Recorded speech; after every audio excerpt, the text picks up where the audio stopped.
What did you do for a doctor if you got sick? Well, the doctors would come to the house then, you see. I'd sort of go and get him and bring him to the house, or there's no telephone. That's the only way you get a hold of him, you see. Go after him. If somebody got sick during the night, we'd go and get him. I was sick one time at home. But that's when I think that's when Dr. Smith was Rosedale, before Dr. Robert's time, as I remember. But I was out in the yard and passed out on him. So when I had whooping cough, it just about got me. And but this time I was out in the yard doing what, but I just passed out on him. And of course, they was all worried. And one of the boys went to Rosedale to get a doctor, and they come back, and I was still out.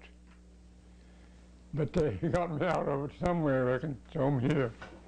But that's the way we'd get a doctor in Grafton. Tell him about how he used to mix the medicine and give it to you. Oh, that was Dr. Smith, the school teacher, and he had been in the legislature, I think. But he was a smart fellow. I got his picture there someplace. You've seen his picture, expect. We've got their life and times of Colonel D.S. DeWeese, and Dr. Roberts, or Dr. Smith wrote that, you see. And Smith's picture, and I've got up there someplace. Bob sent me one. And but Mother would have these nearly every spring. She'd have a sort of a breakdown, sick, and of course we was in school, and we'd have to get a girl. Then we'd get a girl to come stay while Mother was sick, and neighbor girl someplace, and so Mother would get sick, and the only doctor available was this Dr. Smith. And he wasn't a doctor. He actually had never had any education. He got his knowledge from books. But he had come with saddlebags down home. And of course, the kids was all standing around worried about Mother. And the old doc would take his saddlebags and put them across his legs, a bag here and a bag there. And then he'd take newspaper, and he had his knife. He'd cut up his newspaper in little squares, about so big, and he'd lay them around on his saddlebags.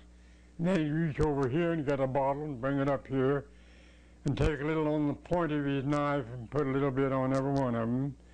And then he'd put that in back. And maybe he'd reach over here and get a bottle. And he'd do the same thing in 3 or 4 bottles of powder. He'd put on these little square papers. Then he'd take the little square paper up in his fingers, see, and double them over and over. Make a little package of medicine out of them. And that's the kind of treatment he'd give. All homemade, powder form. Take one so often, or 2 so often, or whatever it is.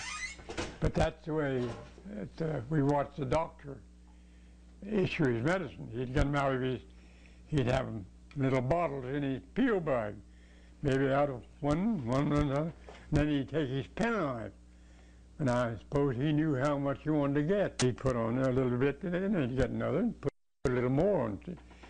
And didn't have a very big package, but then he'd take up these square papers and fold them, see, and make a little package. How did you pay him? Do you remember what he charged for a house call? Oh, I don't know.